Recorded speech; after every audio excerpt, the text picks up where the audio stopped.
we don't ask what people want. We just assume that it's been done this way before. We're going to develop it the same way, the spoke and hub. Is that what we want? Welcome to Season 8 of Bridge the Gap, a podcast dedicated to informing, educating, and influencing the future of housing and services for seniors. The BTG network is powered by sponsors Align, NICMAP, ProCare HR, Sage, Hamilton Captel, ServiceMaster, The Bridge Group Construction, and Solinity, and produced by Solinity Marketing. Bridge the Gap in 3, 2. Welcome to Bridge the Gap podcast, this senior living podcast with Josh and Lucas. And a beautiful day here in Arizona. We have a great guest onto the program today. I'm very excited about this. We want to welcome Kathryn Burton Gray, founding partner at Senior Capital. Welcome to the show. Thank you. Really excited to be here. And you can call me KBG. I think everybody does. KBG. Okay. KBG. All right. Easier. KBG. I love all that. right. All right. Look out. The KBG is on our way. There you go. Be afraid. Be very afraid. I know. We are a little scared of this, but you know, first thing to talk about, you're just getting started in seniors housing.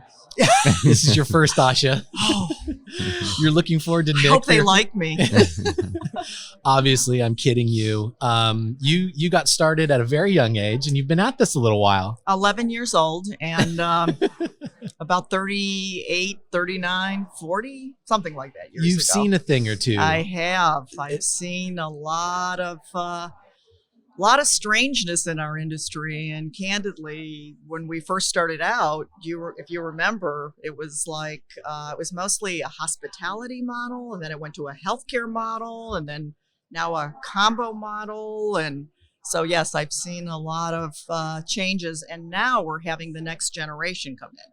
So all the people that have started this industry, they're bringing their children in, the Nepo babies, and so it's exciting because it's coming in with a different perspective, a different lens. Well, let's talk about that because I love hearing the stories and the history of our industry brought to modern day. So your entry point into senior living, what were you doing? That's a good story. So I started in banking. I went to the University of Arizona, so go Wildcats. So this is really gratuitous to me that we're doing this in Arizona, even though it's ASU territory, but that's another story. So when I started, you never really start, to your point, saying, what am I going to do when I come into this industry? Am I going to go into commercial real estate? Am I going to finance the seniors housing? Nobody even knew what that was at the time. So originally I came in, I triple major, journalism, creative writing, poli-sci. I thought I was going to go to DC. Overachiever. I'm not surprised.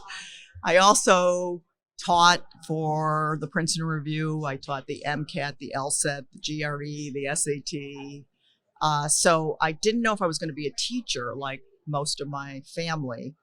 And I decided, you know what, let me take some more finance classes. So I took all these advanced accounting and finance, and I decided, let me go into banking. And so I started in banking. And from there, I started on the credit side, which I think any business development officer should always start in banking and understand the numbers, because that's what it is. But it's also relationships. Then I had an opportunity to go with a company called Finova Capital. I don't know if you guys remember that company. Is actually here in Phoenix, and it was Greyhound Financial. And when I went there, they were starting a healthcare group, but they were thinking they were going to do healthcare in terms of receivable lines. And I said, you know, why don't we start doing commercial real estate? Because you're a finance company, you have that capacity. So I started doing construction loans, development loans. Do you know why? Because they always look good, because they're all pro forma written. So I knew I would get immediate success. Sorry, I'm gaming the system. But I absolutely loved the idea of building this business, because if you remember in the 90s when we first started out, there was very few development. And then it became like an overload of development where you had every developer who developed a shopping center decided, oh, these assisted living facilities sound really interesting, so let's do that. And we got a flood of product really fast. but there was never really a definition of what the product was. Is it kind of a hotel model? Is it the hybrid of skilled, higher acuity? And so we went through that sort of peaks and valleys of figuring out there was overbuilding, and then what was happening was the stronger operators were the ones that were rising to the level. And then bigger is not better in this industry. And we've seen companies like Sunrise, and I'm using them as an example. They started out really as a kind of a management company. They bought Carrington, and then they expanded, and they said, you know what, we need to own our real estate. And so they were one of the very first to say, we need to own, we shouldn't just be a management company, because Wall Street is not giving us the valuations that we think we could have. And from there, other companies took root. Companies that were skilled were saying, how can I capture the residents earlier and not when the hospital's discharging them? And so that built more the higher acuity assisted living, the Belmonts of the world, the Merrill Gardens. And then we went back to hospitality. It was like, well, let's add independent living. Let's add memory care, because that's an interesting product. We can get more money for memory care. And so there was a lot of operators who were just adding that into their mix because you could charge twice as much for that product, but they didn't really have any concept of how do I manage this? What am I managing to? What type of outcome? And that brought in operators like Silverado, Lauren Shook, who is one of the best in the industry. He came in and he said, no, this is the way we're going to do it. We're going to measure this. We have different divisions of memory care. We're going to have sort of early onset. We're going to work with those that are progressing the disease. We brought in schools like USC that has a gerontology group. We brought in other people from outside the industry, maybe more hospital-like settings. Anyway, so this is where we're kind of, like I said, we've been evolving throughout this whole process. Now, which I think is really interesting, is we have active adult. And active adult has found its way with the multifamily sector. So there's kind of that hybrid of seniors, multifamily, and I welcome that. I'll tell you why. And I know that we're very insular in our industry, but the reason I welcome it is because I think we need a new lens in how we build products. And speaking as a baby boomer, I don't want to age myself. What we're developing now, is that something that my generation wants? And I'm on the end, just put it candidly, I'm on the end of the baby boomer spectrum. I mean, where I'm really Gen X. And I think we're still building for like the silent generation. It seems like I really want our industry to step back and look at other consumer companies, whether it's Amazon, whether it's Disney, whether it's Google, something that understands what people want. We don't ask what people want. We just assume that it's been done this way before. We're going to develop it the same way, the spoken hub. Is that what we want? Because I think my generation who are wanting to go into, eventually they're going to have to make decisions. And I think the decisions they're going to have to make are going to be predicated on, do I really want to keep up my house? Do I want to keep up my, the landscaping, everything that's associated with sort of the maintenance as you get older? I live on 2 levels. Do I really want 1 level? But then they're frightened because I don't want to go in a nursing home, because everything becomes a nursing home and you don't really want that. And so what I love about active adult is it's been sort of a transition. And a couple companies, I think I shared with you guys, I'm the chairman of ULI, Senior Housing Council. So I really love inviting outsiders in to tell us the story. And one that we did have was the developer of Jimmy Buffett's Margaritaville.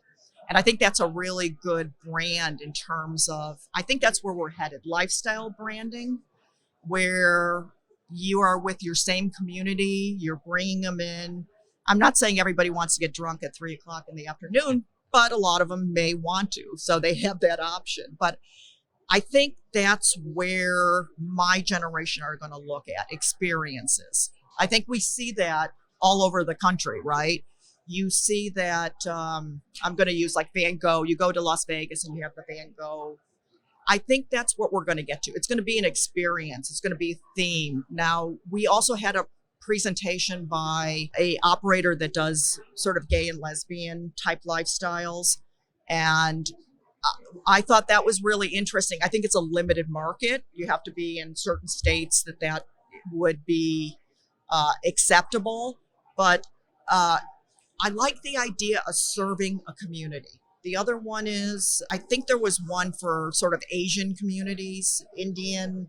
They hire a chef that's familiar with the type of food they like. I think people are comfortable in their community. And that's the one thing that I think is the driving choice besides maybe downsizing.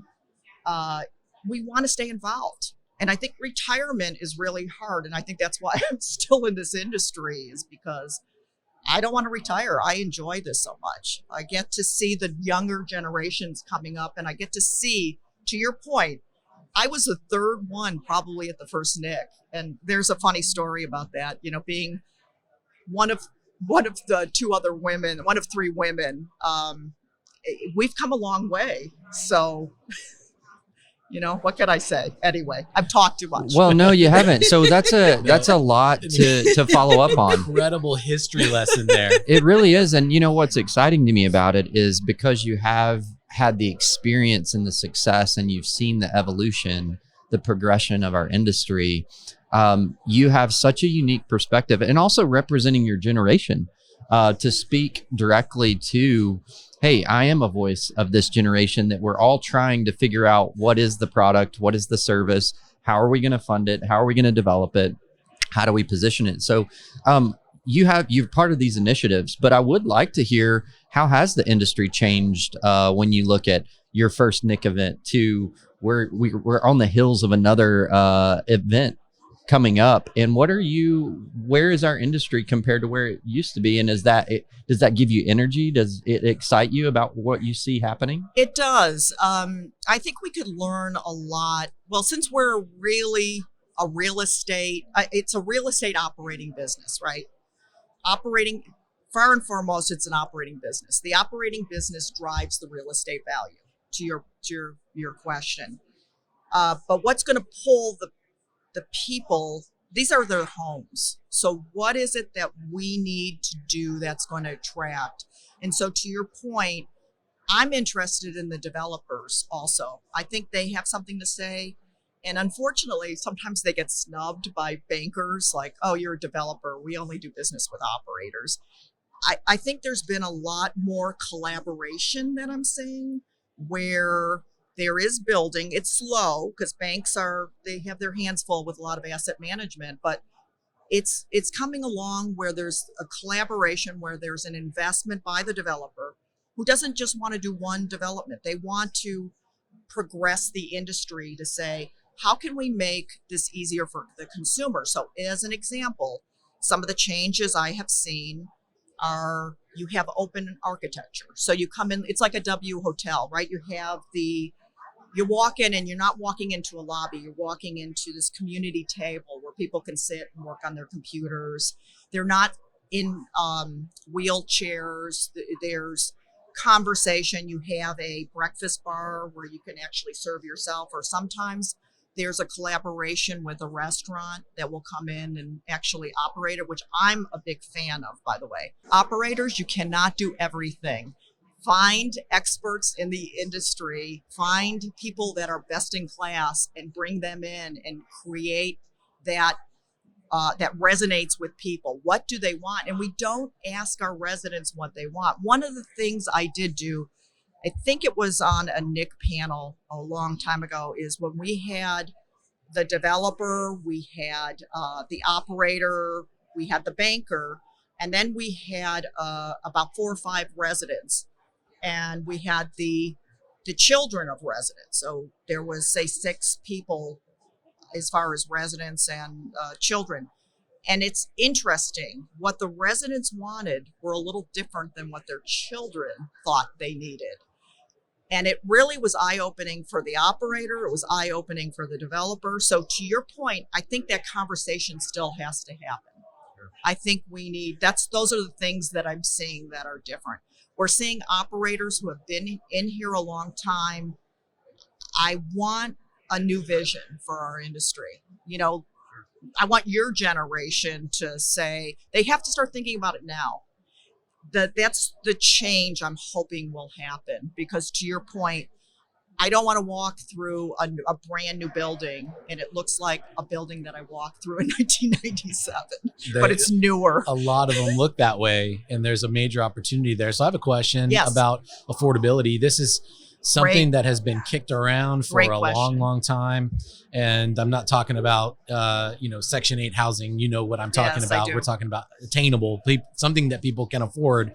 Many of our parents are not going to be able to, afford these rates every single month. Is technology the answer there? How are operators going to build that product that's in the more affordable category? Well, I think technology will have a place, absolutely. The smart rooms, the smart buildings. But to your point, we haven't solved that yet. Now, we try to solve it with bond financing. We try to solve it with different variations where you're getting government funding, you're getting state funding, maybe some municipal funding. There has been some operators who have tried to do it. One operator was an operator from Chicago, and they thought, okay, here's what we're going to do. They bought the building really inexpensively. They decided for the food service to try vending machines or the kind of warming how exciting does that sound? Airplane food. The challenge is our cost structure is so high, to your point. That is something that I am all over, and I keep ringing that bell. I don't have the answer, but I think that's a conversation. When you interview more people, you need to ask them what their thoughts. I think we really need a think tank to say, how can we do this? Because to your point, we're building for the 1% to 2% of the industry. And our occupancies, and you'll get the NIC data, I think they're kind of starting to dip a little bit. And it's to your point, at what point is the decision going to be based on, maybe I have champagne taste, but a beer pocketbook. That means I'm going to have some compromises. I might go into an older building. I may not have that much amenities. I think that's an important discussion, because maybe what will happen is they'll stay in the homes longer, or they will live with, their children, their adult children. And I think that becomes a whole host of issues in terms of the caretaker and how they age in place. I don't have an answer, Lucas, but it's something we need to keep asking. Well, I'd like to know your opinion on this. So to set this up for you, we're here at ASHA. We've already heard the largest attended ASHA in history, which that in and of itself is exciting, and I think speaks to the excitement of our industry, the growth of our industry. We've talked to our great partner in NICMAP, and we look at 2024 closing data, what the indicators are for 2025, and it generates excitement, right? Just hearing about that growth in our industry. And then now we just so happen to be at the start of a brand new administration, and there's talking points there with the environment that we're going into for the next 4 years and how that may impact economy, capital markets. What is your opinion on what are the opportunities that our industry is going to be able to embrace over the next 4 years? Is this sounding like the perfect good storm of opportunity, or should we just be cautious? What I love about the new administration is the business. They're very business focused. So I'm big about business, no matter what it is. I'm also big on how are we going to finance? And it goes back to Lucas's question about affordability. So in some states, you have a Medicaid waiver state, so they will get supplemented of their their cost of daily living through a Medicaid waiver state. I think what's going to happen is the government's going to take a close look at all the spending they've made. And I think they're going to have to make some serious decisions on what's going to be important. So I'm optimistic because it's always refreshing when somebody new comes in with a different perspective. I'm also worried about certain states. I come from California. I'm worried about their ability to fund programs which will affect our industry. I'm also worried about where the money goes that we're paying our taxes. Is it being siphoned into other areas that are not really helping our senior community? I don't have the answer for that, but as you well know, I'm excited. I feel the excitement in the air. I feel the excitement here. I like the opportunity that we're making less government and more accountability. I think we need to have people that pivot because of you talked about AI. I think that's going to play a big part, especially with Elon, who is I'm a big fan just because I think he's brilliant. Hopefully we're not going to spend it going to Mars, but what can we do here when we're on our planet? But I think it's somebody that can speak to that technology. Coming from California, I'm in the entertainment world, and part of the strike last year that you heard about had to do more with AI and plagiarizing, it's amazing. We call it deep state when you see actors are saying something, but they're really not. They were very worried about what was going to happen with the entertainment industry. Are they going to take my likeness and put it in a movie and then they don't have to hire actors?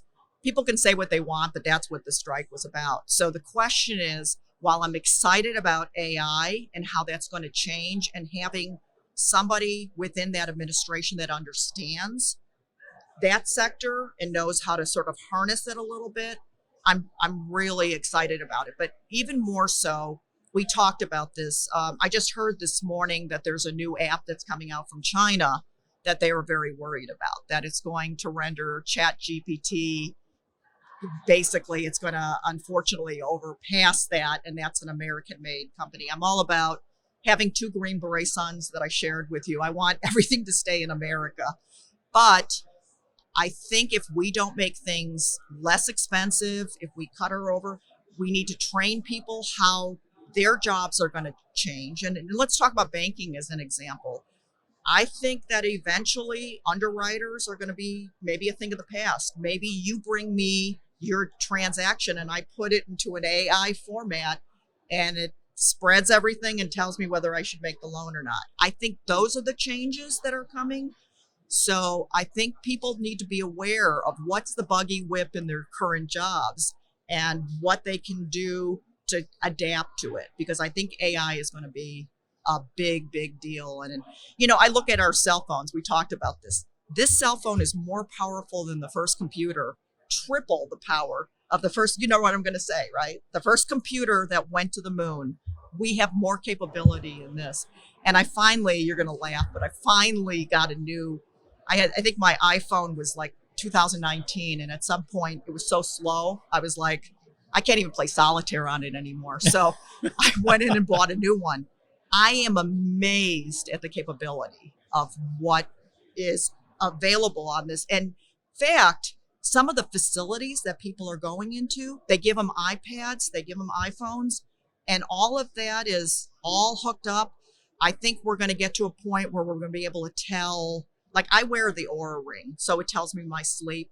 But I think we're going to see more of these within our phones. They're going to tell our heart rate. It's going to tell us we need to move more.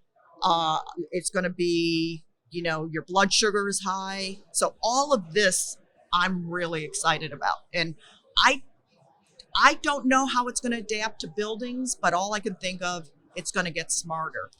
Well, to have your success and your history, your time in the industry, and for me to hear and sense your excitement, that gets me excited. Good. So selfishly, here's a question for you to Okay. answer selfishly. Okay.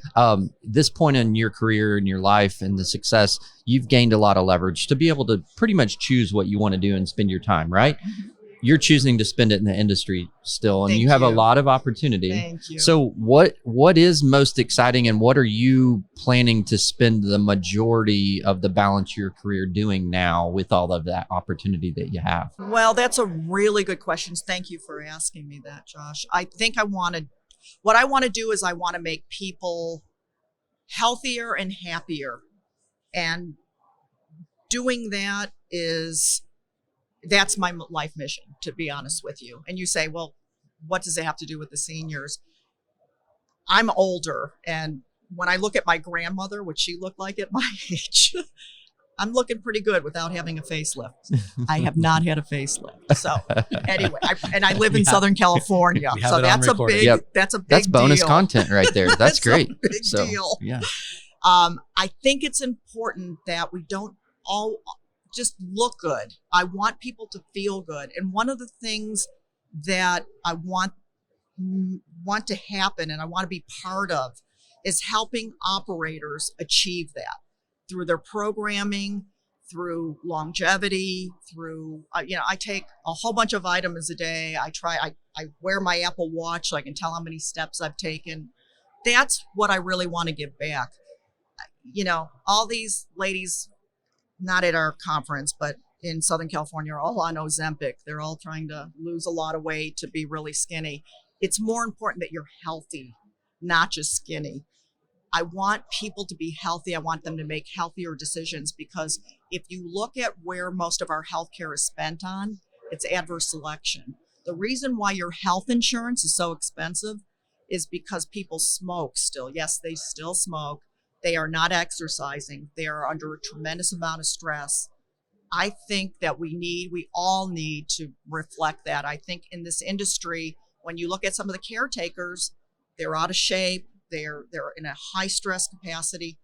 They have to be on their best. I want to make them healthy, because healthy is happier. So that is one of my mantras. Wow. And like I said, having 2 Green Beret sons who carry 75 pounds of, in ruck in Afghanistan and all the other places they are in, they have to be in shape. Their life depends upon it. Our life depends upon it too. And it makes us happier and healthier. And I think if we could have a healthier U.S. population, the cost of healthcare is going to start to decrease and people are going to live happier longer. It's not, you don't want them just to, put them in a home and then say, or a residence and say, good luck, have a good life. You want them to really be engaged. You want them to have a sense of purpose. And I think we need to work harder at doing that. Well, and does that answer the question? It does. And what a worthy mission. And it seems like, that going back to, talking about the opportunity we have over the next 4 years, it seems like there is going to be a spotlight on getting America healthier, getting our industry healthier, getting humans healthier. And I also just want to point out, with all your success, congratulations on the success of 2 Green Berets. What an accomplishment. 2 heroes in the same household. So a heck of a mom, on top of everything else that you've done in your career. And thank you to those men for their service and continued service. Thank you. And everybody, every time you see a serviceman, please thank them for their service, or a servicewoman. Thank them, because that's a huge commitment they're making to our country. And I'm a huge patriot, so I'm very proud to be here and proud to be part of your success. You guys are really elevating this world, and thank you for what you both do. Really, and Sarah behind the scenes. So thank you all. This is awesome. Well, that means a lot to us coming from you. And I know our listeners are going to want to engage and get in contact with you and continue this conversation. Are you active on LinkedIn? I am. Okay, great. Well, that's a perfect spot to connect. Also, btgvoice.com has all of our content, and you can connect with us on LinkedIn there. Our show notes, we're going to list contact information there. Thank you for your time today. Oh, you guys are awesome. Thank you. And thank you to all of our listeners for another great episode of Bridge the Gap. Thanks for listening to Bridge the Gap podcast with Josh and Lucas. Connect with the BTG Network team and use your voice to influence the industry by connecting with us at btgvoice.com.